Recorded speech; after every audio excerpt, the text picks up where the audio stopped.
કેમ છો વિદ્યાર્થી મિત્રો? મજામાં? હું જય બેરુડિયા.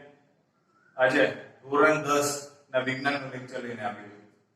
વિજ્ઞાનની અંદર 3 ભાગો છે, તમને બધાને ખ્યાલ જ છે. 9મા ધોરણની અંદર તમે આ વસ્તુ શીખી ગયા છો. તેમાંનું વિજ્ઞાનની અંદર રસાયણ વિજ્ઞાનના જે ચેપ્ટરો છે એ ચેપ્ટરની વાત કરું તો મુખ્યત્વે 4 ચેપ્ટર એવા છે, 4 થી 5 ચેપ્ટર 10માની અંદર કે જે રસાયણ વિજ્ઞાનને અનુલક્ષીને ચેપ્ટર આપેલા છે. તેમાં પહેલું ચેપ્ટર છે રાસાયણિક પ્રક્રિયાઓ અને સમીકરણો. રાસાયણિક પ્રક્રિયા અને સમીકરણ. પછી બીજું ચેપ્ટર છે એસિડ બેઝ અને ક્ષાર. આ બધા ચેપ્ટર શીખવા માટે એક પ્રાથમિક એટલે કે જે બેઝિક ફંડામેન્ટલ છે એ ક્લિયર હોવા ખૂબ જ જરૂરી છે. જો એ ક્લિયર હશે તો આ 5 ચેપ્ટર સમજવા એટલે ખૂબ જ સરળતા થઈ જાય. આજે બેઝિક ફંડામેન્ટલ હું તમને અહીં રજૂ કરવાનો છું. ત્યારબાદ કે જે ધોરણ 10 ની પરીક્ષા આપી ગયા છે એ લોકો આ ભણેલા છે, 9માં ભણ્યા છે, 10માં ભણ્યા છે, એ બધા ફંડામેન્ટલ અત્યારે આપણે ક્લિયર કરો છો. ઘણા એવું હોય કે 10માની પરીક્ષા છે મેં આપેલી છે, મારે સાયન્સ કરવું નથી કરવું, હું કરું, એવા ઘણા પ્રશ્નો છે કે સાયન્સ કરીએ તો ભાઈ મને નહીં ફાવે, આવા તેવા પ્રશ્નો ઘણા છે. તે માટે એને પણ રસાયણ વિજ્ઞાન શું કહેવા માંગે કે સાયન્સ ની અંદર એક ચોપડી જ ભરવાની છે રસાયણ વિજ્ઞાનની કે રસાયણ વિજ્ઞાન શું કહેવા માંગે. તો આ વસ્તુ કે જે સાયન્સ કરવા માંગે છે જે વિદ્યાર્થીઓ એ લોકો પણ આ વિડિયો ખાસ જોવે. પરમાણુ, અણુ, આયનો વિશે પ્રાથમિક માહિતી ખૂબ જ જરૂરી છે. કારણ કે 9મું અને 10મું આપણે એવી જ રીતે ભણતા હોય કે આપણે ગોખી લઈએ અથવા તો ગોખણપટ્ટી કરીને આપણે ભણી લઈએ કે 9માનું આપણે પાસ થવા માટે, 10મામાં સારા ટકા માટે આપણે આ વસ્તુ સમજી લઈએ. હવે પણ તું 9મું અને 10માના જે કંઈ પણ પોઈન્ટ છે એ બધા 11 સાયન્સ 12 સાયન્સ ની અંદર ખૂબ જ મહત્વના છે. તો આપણે શરૂઆત કરીએ પરમાણુથી. તો હું તમને એમ કહું કે વિજ્ઞાન છે એના 3 ભાગો છે. સિમ્પલ તમને બધાને ખ્યાલ જ છે, છતાં એક વખત હું લખું છું કે પહેલો ભાગ જે છે એ રસાયણ વિજ્ઞાન છે, બીજો ભાગ જે છે એને આપણે કહીએ છીએ ભૌતિક વિજ્ઞાન, અને જે ત્રીજો ભાગ છે એને આપણે કહીએ છીએ જીવ વિજ્ઞાન. મેં પહેલા પણ કીધું એ રીતે રસાયણ વિજ્ઞાન જે છે એનો આપણે અત્યારે અભ્યાસ કરવાનો છે. ધોરણ 10 ની અંદર ખૂબ જ મહત્વનું છે. આ વસ્તુ શીખી લેશો એટલે તમારું પહેલું ચેપ્ટર કે રાસાયણિક પ્રક્રિયાઓ અને સમીકરણો, આ બહુ સરળતાથી આ ચેપ્ટર સમજાઈ જશે. બાકી જો તમારા ફંડામેન્ટલ ક્લિયર નહીં હોય તો આ ચેપ્ટર સમજવું થોડું અઘરું થઈ જશે. અઘરું એ માટે છે તમને એમ થાય કે નહીં સાહેબ અઘરું નહીં લાગે તો આપણે ગોખવું પડે. ગોખવું ન પડે એ માટે આજનો આ લેક્ચર 10મા ધોરણની અંદર જે અભ્યાસ કરે છે એ લોકો ખાસ જોવો. અને જે સાયન્સ કરવાની ઈચ્છા છે એ રસાયણ વિજ્ઞાનથી ન ડરે એ માટે આપણે અહીંયા આ લેક્ચર લઈને આવ્યા છે. પેલો પોઈન્ટ હું તમને કહું છું પરમાણુ. પેલા પોઈન્ટ નું નામ આપું છું પરમાણુ. તમને બધાને ખ્યાલ છે 9મા ધોરણથી તમારા શિક્ષકો તમને ભણાવે પરમાણુ વિશે, પરમાણુ, અણુ, આયનો વિશે તમે 9મા ધોરણના ભણી ગયા છો. છતાં આપણે એક વખત અહીંયા આજના લેક્ચરમાં સમજીએ કે પરમાણુ એટલે શું. કે જે તત્વો છે, તત્વો જે નાનામાં નાના સૂક્ષ્મ કણોના બનેલા છે. કેના? નાનામાં નાના સૂક્ષ્મ કણોના બનેલા છે, જેને કહેવામાં આવે છે પરમાણુઓ. હું એની વ્યાખ્યા લખું છું કે તત્વો જે નાનામાં નાના સૂક્ષ્મ કણોના બનેલા છે, જેને પરમાણુ કહે છે. પરમાણુને અંગ્રેજીમાં એટમ કહેવામાં આવે છે. શું કહેવામાં આવે દોસ્તો? એટમ. આ વ્યાખ્યા હું તમને આગળ એક સિમ્પલ રીતે સમજાવી રહ્યો છું, પરંતુ એ પહેલા ઇંગ્લિશમાં કહેવામાં આવે છે પરમાણુને એટમ. એટમ જે છે એ એક ગ્રીક શબ્દ છે. કયો શબ્દ છે? ગ્રીક શબ્દ છે. અને એ ગ્રીક શબ્દનો અર્થ થાય, એ ગ્રીક શબ્દ એટલે કે એટમનો અર્થ થાય છે અવિભાજ્ય. અવિભાજ્ય. આને હું એક અલગ રીતે પણ વ્યાખ્યાયિત કરી શકું. કઈ રીતે? ઓકે, બીજી એક વ્યાખ્યા હું અહીંયાથી વ્યાખ્યાયિત કરું છું કે તત્વો જે નાનામાં નાના અવિભાજ્ય કણોના બનેલા છે, જેને શું કહેવામાં આવે છે? પરમાણુ કહે છે. પર્વતની વાત કરીએ, પહાડની વાત કરીએ તો પહાડ બહુ વિશાળ હોય. આ પહાડ જે વિશાળ છે એને નાના નાના ભાગમાં હું વિભાજિત કરું. એક ભાગ, બે ભાગ, 3 ભાગ, છેલ્લો એક ભાગ આવે દોસ્તો. જે છેલ્લો એક ભાગ આવે એ બધા ભાગો ભેગા મળીને હું બનાવે છે પર્વત. આ નાનામાં નાના જે કણો છે એ બધાને કહેવામાં આવે છે પરમાણુ. આ બધા પરમાણુ ભેગા થઈને એક મોટો વિશાળ પહાડ બનાવે છે. તો પરમાણુની વ્યાખ્યા આ રીતે થઈ.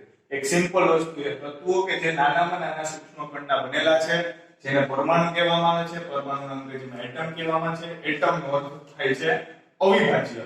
તમે એમ થાય કે સાહેબ આનું ભણ્યા હતા, પરંતુ 10મા ની અંદર આનું ખૂબ મહત્વ છે. ત્યારે 10મા ની અંદર સ્પીડમાં કોર્સ ચલાવતા હોય શિક્ષકો ત્યારે આ બધી વસ્તુ સમજાવતા ન હોય, પરંતુ આપણે આ ફંડામેન્ટલ ક્લિયર હોવા ખૂબ જરૂરી છે. પ્રોટોનની અંદર વાત કરું, દોસ્તો પરમાણુની અંદર વાત કરું તો પેલો મુદ્દો એની અંદર શું શું આવે તો કે પ્રોટોન, ઇલેક્ટ્રોન અને ન્યુટ્રોન. તમને ખ્યાલ છે પ્રોટોન, ઇલેક્ટ્રોન અને ન્યુટ્રોન. પ્રોટોન, ઇલેક્ટ્રોન અને ન્યુટ્રોન કે જે પરમાણુ છે એના કેન્દ્રની અંદર શું રહેલું હોય છે દોસ્તો? એક હું પરમાણુ દોરું કે આ પરમાણુની અંદર પ્રોટોન અને બીજું શું રહેલું હોય છે દોસ્તો? ન્યુટ્રોન. પરમાણુના કેન્દ્રમાં શું રહેલું હોય છે? પ્રોટોન અને ન્યુટ્રોન. અને પરમાણુની બહાર અથવા તો પરમાણુ જે પ્રોટોન અને ન્યુટ્રોન છે એની બહારની કક્ષામાં ઇલેક્ટ્રોન જે છે એ ગતિ કરતા હોય છે. આ બધી વસ્તુ તમને ખ્યાલ છે, છતાં પણ આજે માહિતી આપી દઉં છું. પ્રોટોન અને ન્યુટ્રોન ક્યાં હોય છે? તો કે પરમાણુના કેન્દ્રમાં, અને ઇલેક્ટ્રોન જે છે એ બહારની તરફ ગતિ કરતા હોય છે. આ એક સિમ્પલ માહિતી છે. હવે આપણે વાત કરીએ પરમાણુ અને અણુ. પરમાણુની વાત કરી નાખી, હવે કોની વાત કરીએ તો કે પરમાણુ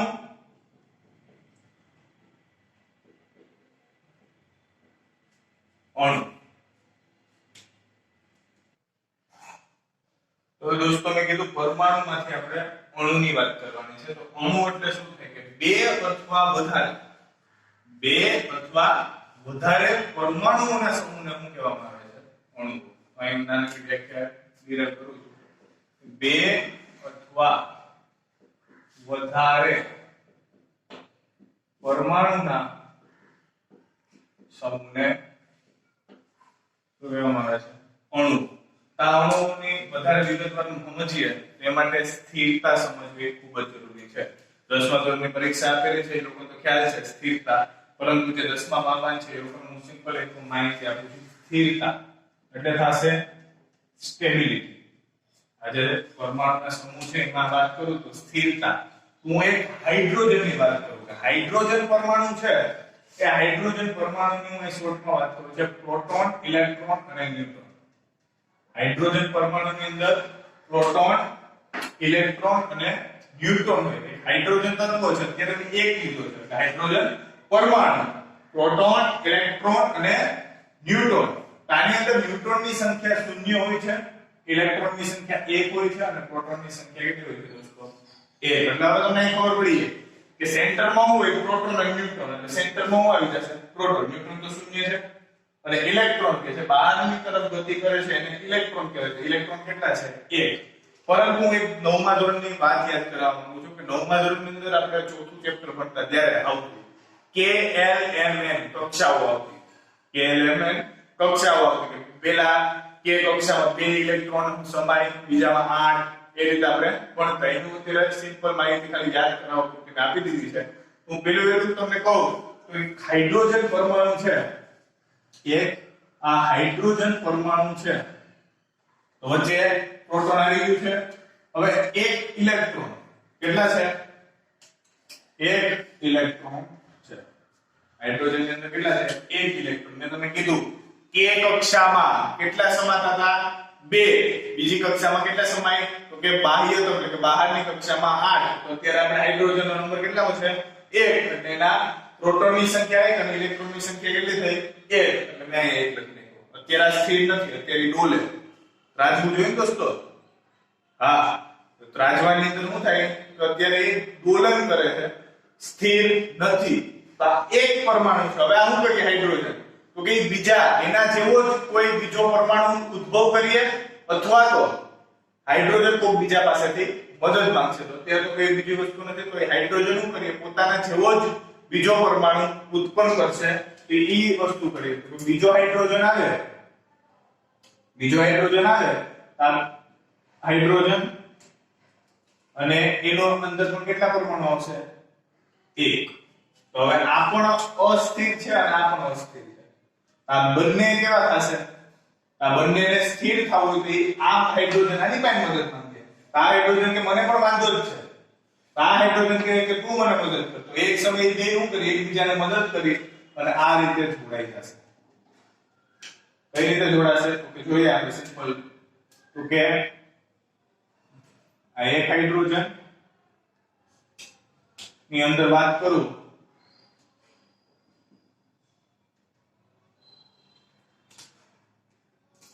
અને અહીંયા આ બીજો હાઇડ્રોજન.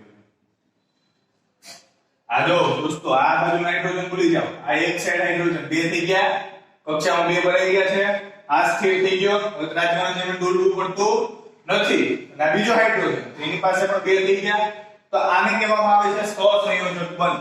આનું આપણે 10મા ધોરણની અંદર ચોથું ચેપ્ટર છે કાર્બન અને તેના સંયોજન. આપણે વિગતવાર ભણવાનું હોય છે.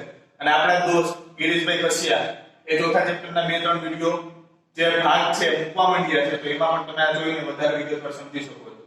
અત્યારે હું એક પ્રાથમિક માહિતી મેં તમને આપી દીધી છે કે આ જે હતા આ પરમાણુ હતું, આ પરમાણુ હતા.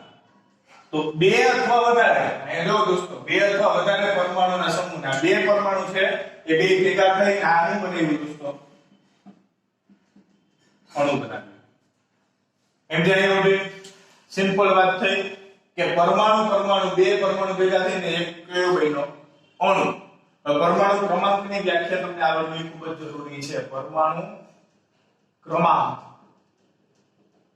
પરમાણુ ક્રમાંક એટલે શું થશે કે પરમાણુમાં રહેલા પ્રોટોનની સંખ્યાને શોર્ટમાં લખું છું પ્રોટોનની સંખ્યાને પરમાણુ ક્રમાંક કહે. શોર્ટમાં મેં વ્યાખ્યા લખી છે કે પરમાણુમાં રહેલા પ્રોટોનની સંખ્યાને પરમાણુ ક્રમાંક અથવા તો પરમાણુ ક્રમાંક કહેવામાં આવે છે. એક સિમ્પલ વાત થઈ કે સ્થિરતા અણુ જે છે એ અણુ ક્યારે બનશે? તો કે પહેલા તો પરમાણુ સ્થિર નહીં હોય ત્યારે. સ્થિરતા માટે મેં એક સિમ્પલ ઉદાહરણ આપ્યું છે. અને આ જે બંધ બનાવ્યો આને સહસંયોજક બંધ કહેવામાં આવે છે. એની વિગતવાર આપણે ચોથું ચેપ્ટર 10માં એની ઉપર ભણશું. અને આ જ બધી વસ્તુ દોસ્તો વધારે ડીપ ની અંદર 11 સાયન્સ ની અંદર આવે છે. પણ આ ફંડામેન્ટલ ક્લિયર હોવા ખૂબ જ જરૂરી છે. આના પછી નેક્સ્ટ સ્લાઇડ ની અંદર આપણે આયનોની વાત કરવાની છે.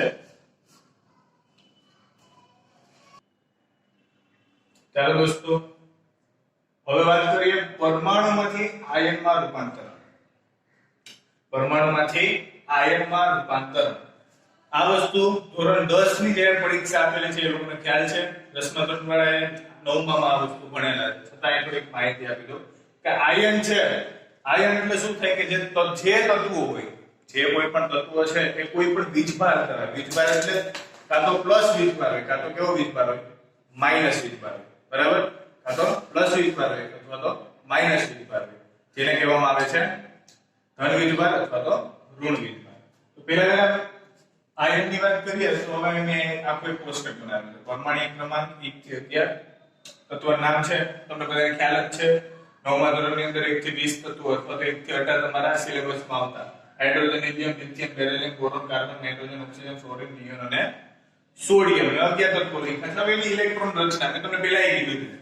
અને પહેલા જ્યારે આપણે પોઈન્ટ પૂરો કર્યો અણુઓ વાળો તેની અંદર પણ મેં તમને એક સિમ્પલ વાત કરી હતી કે KLMN કક્ષક તમે ભણેલા છો. કયા ધોરણની અંદર? 9મા ધોરણની અંદર. તો પહેલા કક્ષામાં કેટલા ઇલેક્ટ્રોન સમાય? 2. આનો નંબર કેટલામો છે? હાઇડ્રોજનનો નંબર. તો કે એ પહેલો નંબર છે. તો પહેલો નંબર એટલે શું થાય દોસ્તો? 1. પછી હિલિયમ શું થઈ જાય? પહેલી કક્ષામાં કેટલા ઇલેક્ટ્રોન ભરે? 2. હવે તમને ખબર છે કે લિથિયમ થી પહેલી કક્ષામાં 2 રમાઈ ગયા. હવે ત્રીજો નંબર કેમ આવી જાય? નવી કક્ષામાં એટલે કે 2 1 આવું થાય ને. પછી આમાં 8 ભરાઈ જાય. પછી પહેલી કક્ષામાં 2, બીજામાં 8, ત્રીજામાં 8, પછી 18 18 32 ત્યાં સુધી આપણે નથી પૂછવું, આપણે અહીંયા સુધી યાદ રાખીએ. પછી બેરિલિયમ 2 2 એટલે 4 નંબર થઈ ગયા. 2 3 ડાયરેક્ટ લખું છું દોસ્તો, તમને ખ્યાલ જ છે આ વસ્તુ એટલે વધારે મારે ડિટેલમાં ન સમજાવવી પડે. 2 8 એટલે નિયોન થઈ ગયું દોસ્તો. હવે સોડિયમ ફરી શું થાય તો કે 2 તો અમાઈ ગયા 8 અમાઈ ગયો શું થાય 1. સિમ્પલ વાત થઈ છે. તો હિલિયમ છે તો આને કોઈ પણ તત્વની જરૂર નથી બરાબર, સ્થિર છે. આગળ આપણે આની પહેલા પણ ભણ્યા સ્થિરતા. આ સ્થિર છે. નિયોન જો 2 અને 8 આ બંને સ્થિર છે તો આને કહેવામાં આવે નિષ્ક્રિય વાયુ. પાંચમા ચેપ્ટર તમારું 10મા તત્વનું આવર્તી વર્ગીકરણ જેની અંદર આપણે આની વિગતવાર અભ્યાસ કરવાનો છે. અત્યારે હું એક શોર્ટમાં તમને કહું કે આની અંદર કોઈ એવું તત્વ લઉં જેમ કે ઓક્સિજન. કયો તત્વ લઉં છું દોસ્તો? ઓક્સિજન. ઓક્સિજન ને લીધો. હવે જો મેં તમને અહીંયા હાઇડ્રોજનની સ્થિરતા સમજાવી છે, હવે હું તમને ઓક્સિજન નું કહું. અહીંયા છે ઓક્સિજન 2 અને 6. જો આને સ્થિર થવું હોય તો કાં તો એને 8 બીજી કક્ષામાં 6 છે એટલે કેટલા હોવા જોઈએ 8. તો કેટલા ઘટે દોસ્તો 2. અને જો એને નિયોનમાં જવું હોય, નિયોન પણ સ્થિર છે, સોરી હિલિયમ પણ સ્થિર છે અને નિયોન સ્થિર છે. જો નિયોનમાં જવું હોય એટલે 2 તત્વો અથવા તો 2 ઇલેક્ટ્રોનની જરૂર છે અને અહીંયા પહોંચવું હોય તો એને 6 ઇલેક્ટ્રોન ગુમાવવા પડે. હવે તમે વિચારો દોસ્તો કે તમારે કઈક વસ્તુ એટલે કે તમારે ઉપર ચડવું તો 2 દાદરા ચડો તો તમે તરત ઉપર પહોંચી જાવ, કે 6 દાદરા ચડો ત્યારે તમે ઉપર પહોંચો. તમે તો એમ જ કહો છો 2 દાદરા ચડીએ તો ફટાફટ પહોંચી જાય ને. તો અહીંયા ઓક્સિજન શું કરે કે ઉપર જાય તો એને ઊર્જા કેવી વધારે આપવી પડે, વધારે એને શું કરવું પડે બળ લગાડવું પડે તો અહીંયા પહોંચે. તો એ શક્ય છે નહીં. તો એ શું કરે બીજા 2 ઇલેક્ટ્રોન મેળવવાની કરે એટલે અહીંયા શું થશે ઓક્સિજન પ્લસ 2 ઇલેક્ટ્રોન મેળવે છે. અહીંયા શું થાય 2 ઇલેક્ટ્રોન ઓક્સિજન મેળવે એટલે શું થઈ જાય છે ઓક્સિજન માઈનસ અથવા તો 2 માઈનસ. અહીંયા શું થયું ઓક્સિજન 2 ઇલેક્ટ્રોન મેળવ્યા. ઓક્સિજન શું કર્યું દોસ્તો 2 ઇલેક્ટ્રોન મેળવ્યા. ઇલેક્ટ્રોન મેળવે એટલે કયો ચાર્જ લાગે ઋણ. ઇલેક્ટ્રોન મેળવે એટલે શું થયું ઋણ, જેને કહેવામાં આવે છે એનાયન. શું કહેવામાં આવે છે દોસ્તો એનાયન. ઓક્સિજન ની વાત થઈ. અત્યાર સુધી તમે શું કરતા હતા 9મા ધોરણની અંદર આ બધું આવતું oxygen -2 chlorine minus sodium plus એ રીતે તમારે આવતું હતું. તમે આ બધું વસ્તુને શું કરતા હતા ગોખી લેતા હતા, ગોખણપટ્ટી કરી લેતા હતા. ગોખવાની જરૂર નથી, આ રીતે તમારે સમજવાનું. બરાબર દોસ્તો મજા આવે છે ને? ઓકે આ રીતે તમારે યાદ રાખવાના છે કે આ બધા -2 ચાર્જ કેમ ધરાવે છે. જો આ રીતે યાદ રાખજો તો તમારે ગોખવાની જરૂર નહીં પડે. તો હવે હું એક નવું પોઈન્ટ લઉં સોડિયમ. સોડિયમ ને લઈએ તો સોડિયમ શું થશે તો કે જેમ સોડિયમ છે એમ ઓક્સિજન લખ્યો તેમ જ સોડિયમ લખીએ. તો સોડિયમ જો 2 8 1 અને મેં આગળ નથી લખ્યો અથવા તો ત્યાં તમે લખો તો આર્ગોન છે. નિષ્ક્રિય તત્વ કયો છે આર્ગોન. તો આર્ગોને પહોંચવા માટે એને 7 ઇલેક્ટ્રોન ની જરૂર છે. નિયોનમાં પહોંચવા માટે 1 ઇલેક્ટ્રોન દૂર કરવાની જરૂર છે. નિયોનમાં પહોંચવું હોય ને તે શું કરશે 1 ઇલેક્ટ્રોન ડોનેટ કરી દેશે એટલે કે દઈ દેશે, દાન કરી દેશે. તો સોડિયમ શું કરે તો કે સોડિયમ 1 ઇલેક્ટ્રોન શું કરશે તો કે આપી દેશે, ડોનેટ કરશે. એટલે સોડિયમ શું થઈ ગયું સોડિયમ ઉપર પ્લસ ચાર્જ. આ પ્લસ ચાર્જ શું દર્શાવે છે કે સોડિયમે 1 ઇલેક્ટ્રોન ગુમાવ્યો. શું કર્યું સોડિયમે તો કે 1 ઇલેક્ટ્રોન ગુમાવ્યો, જેથી એની ઉપર કયો ચાર્જ લાગ્યો ધન ચાર્જ. સમજો દોસ્તો આ સુધી જેને કહેવામાં આવે છે કેટાયન પણ તરીકે તમે ઓળખી શકો છો. એક સિમ્પલ વાત થઈ. પરમાણુમાંથી આયનમાં રૂપાંતર. પરમાણુ હતું, પરમાણુમાંથી આયન પર કઈ રીતે ચાર્જ આવ્યો એ બધી વસ્તુ મેં તમને સમજાવ્યા 2 ઉદાહરણ દ્વારા. હવે પછી નવી સ્લાઇડ ની અંદર હું દરેક તત્વો કે જે +1 ચાર્જ ધરાવે છે, +2 ચાર્જ અને +3 ચાર્જ અને -1 -2 અને -3 કયા કયા તત્વો છે અને કયા તત્વો તમને યાદ રાખવાના છે એ વસ્તુ હું તમને હવે આગળ એ નવી સ્લાઇડમાં સમજાવવા માંગીશ. બરાબર? ચાલો દોસ્તો હવે આયનના 2 પ્રકાર ધરાયન અને ઋણાયન એની અંદર મેં તમને કીધું તે પ્રમાણે +1 +2 અને +3 ચાર્જ ધરાવતા મેં અહીંયા તત્વોના નામ લખેલા છે. એ જ રીતે અહીંયા નામ આપેલા છે ઋણાયનના. બરાબર છે દોસ્તો? તો બહુ ઈઝી વસ્તુ છે કે +1 એટલે આપણે હાઇડ્રોજનની વાત કરી હતી. આના ઈઝી નામ છે. નામમાં લખું છું હાઇડ્રોજન +1 ચાર્જ ધરાવે છે. વધારે મને hydrogen sodium, potassium, lithium, caesium, rubidium, copper. એક વસ્તુ અહીં નોટ કરજો કે અહીંયા કોપર પ્લસ છે અને અહીં કોપર પ્લસ 2 છે. બહુ સિમ્પલ વસ્તુ છે. જો +1 ચાર્જ હોય, +2 ચાર્જ અને +3 ચાર્જ ત્રણે પૈકી એક વસ્તુ હોય તો આને હું કોપર 1 પણ લખી શકું છું. કોપર 1. અહીંયા જે +2 ચાર્જ ધરાવે એને કોપર 2 પણ લખી શકું. અથવા તો ક્યુપ્રસ તો +2 ચાર્જ એને કહેવામાં આવે ક્યુપ્રિક. ક્યુપ્રસ અથવા તો ક્યુપ્રિક ના રીતે યાદ રાખો તો બહુ સરળ છે. કોપર 1 અને કોપર 2. એવી જ રીતે અહીંયા છે Hg પ્લસ અને અહીં Hg+2 બે ચાર્જ છે. બહુ સિમ્પલ વસ્તુ છે. તો આને પણ તમે કહી શકો મર્ક્યુરસ. તો મર્ક્યુરી 1 અને મર્ક્યુરી 2. મર્ક્યુરસ અને અહીંયા આવશે મર્ક્યુરી. હવે જો દોસ્તો મેં લાલ ડોટેડ લાઈન દર્શાવી છે. નીચે જો NH4+ છે એટલે એક નાઇટ્રોજન છે. હાઇડ્રોજનના 4 બરાબર. હાઇડ્રોજનના કેટલા અણુ છે? 4 છે. એક નાઇટ્રોજન છે. આને બહુપરમાણુય આયન કહેવામાં આવે છે. કયા આયન કહેવામાં આવે છે? બહુપરમાણુય આયન કહેવામાં આવે છે. તો NH4 જેનું નામ થાય છે એમોનિયમ અથવા એમોનિયમ કહી શકો. અને H3O+ જેને કહેવામાં આવે છે હાઇડ્રોનિયમ. બહુ સિમ્પલ વસ્તુ છે. ત્યારબાદ +2 ચાર્જ ધરાવે છે magnesium, calcium, barium, strontium, Pl barium. પછી આપણે કોપર +2 નું ક્યુપ્રિક લખ્યું. પછી છે ઝિંક, નિકલ, કોબાલ્ટ, મેંગનીઝ અને ફેરલ. Fe+2 જોશો દોસ્તો અહીંયા Fe+2 અને અહીંયા છે Fe+3. તો +2 છે તો અસ પ્રત્યય લાગશે. કયો પ્રત્યય? અસ. એટલે ફેરસ. અને +3 હોય તો રિક પ્રત્યય લાગે. તો ફેરિક શું થશે? ફેરસ અને ફેરિક. ત્યારબાદ Al એટલે ફેરલ છે એલ્યુમિનિયમ,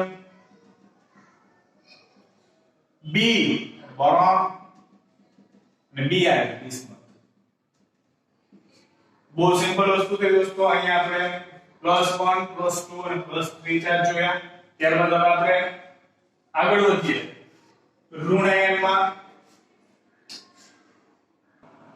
ઋણ આયનની વાત કરીએ તો સિમ્પલ છે. જો પેલું તમને તે સાઈડ અહીંયા પણ હાઇડ્રોજન છે, સામે પણ હાઇડ્રોજન હતું. તો બે હાઇડ્રોજન આ વસ્તુ સાઈડ નો સમજાય. તો હાઇડ્રોજન જે છે એ કોઈ સક્રિય ધાતુ સાથે પ્રક્રિયા કરે. તો ધાતુ શું કરવાનું છે કે ઇલેક્ટ્રોન ગુમાવે. તો હાઇડ્રોજન એ સમયે શું કરશે? ઇલેક્ટ્રોન મેળવવાનું કામ કરશે. ક્યારે? તો કે કોઈ એવી ધાતુ સાથે હાઇડ્રોજન પ્રક્રિયા કરે ત્યારે જે ધાતુ છે એ ધાતુ શું કરવાનું છે દોસ્તો કે હાઇડ્રોજન ધાતુ છે એ ઇલેક્ટ્રોન શું કરશે? દૂર કરી એટલે હાઇડ્રોજન ઇલેક્ટ્રોન મેળવી લેશે. પરંતુ આની અંદર હાઇડ્રોજન નહીં લખાય. આની પાછળ પ્રત્યય લાગીએ આઇડ પ્રત્યય લાગશે. કયો પ્રત્યય લાગશે? આઇડ પ્રત્યય. એટલે hydride, chloride, fluoride, bromide, iodide. ફરીથી મેં ડોટેડ લાઈન કર્યા પછી OH. ફરીથી બે અલગ અલગ તત્વો થયા. જેને કહેવામાં આવે હાઇડ્રોક્સાઇડ, સાયનાઇડ, નાઇટ્રાઇટ, નાઇટ્રેટ અને એસિટેટ. આ વસ્તુ તમારે યાદ રાખવાની છે દોસ્તો. ત્યારબાદ O-2 ઓક્સાઇડ. બરાબર છે. લાઈન પ્રત્યય લાગે. પછી જો સલ્ફર છે S છે. S કેવો લાગે? ડ જેવો લાગે. ડ. તો સલ્ફાઇડ. ચલો હું કીધું સલ્ફાઇડ. પછી બે હોય બે માં એક નો ત્રીજો આવી ગયો. જો ઓક્સિજન 3 છે તો 3 છે તો બાધા વધી ગઈ. હું કહ્યું બાધા. તો એનું નામ થઈ જાય સલ્ફાઇડ. ફાઇટ ગઈ. હવે એમાં પાછો એક નવો ઓક્સિજન આવ્યો એ થોડો વજનદાર હતો કેવો હતો વજનદાર હતો એટલે આ ત્રણે ત્રણને ભરાવી દેવા તો આપણે એનું નામ આપી દઈએ સલ્ફેટ હું આપી દઈએ સલ્ફેટ ફેટ એટલે વજનદાર આ રીતે આપણે યાદ રાખવાનું છે દોસ્તો બરાબર સલ્ફાઇડ સલ્ફાઇડ અને સલ્ફેટ આ ત્રણ જે છે એમાંની વાત ત્રણ અહીંયા છે અહીંયા પણ P છે એને કહેવાય છે ફોસ્ફેટ ફોસ્ફાઇડ પાછું ત્રણ છે એટલે ફોસ્ફાઇડ અને ફોસ્ફેટ બરાબર દોસ્તો ત્યારબાદ CO3 -Q એટલે ટ્રાઇસ જેને કહેવામાં આવે છે કાર્બોનેટ પછી ક્રોમેટ અને ડાઇક્રોમેટ અને N-3 નાઇટ્રોજન ની ઉપર છે 3 અને નાઇટ્રાઇડ બરાબર આ રીતે તમારે આ વસ્તુ યાદ રાખવાની છે ગોખવાની જરૂર નથી આ રીતે કે સિમ્પલ અલગ અલગ +1 +2 +3 -1 -2 -3 આ રીતે એક સિમ્પલ વસ્તુ બનાવી છે ઈઝી છે યાદ રાખવા માટે અને આ રીતે તમારે યાદ રાખવાનું છે નેક્સ્ટ સેશનમાં આપણે 10મા નો એક લેક્ચર ચાલુ કરીશું અને 11 સાયન્સમાં ફરીથી 11 સાયન્સ જે રાખવું છે એના માટે એક ફંડામેન્ટલ એક નવો પોઈન્ટ લઈને હું તમારી સામે ફરી આવીશ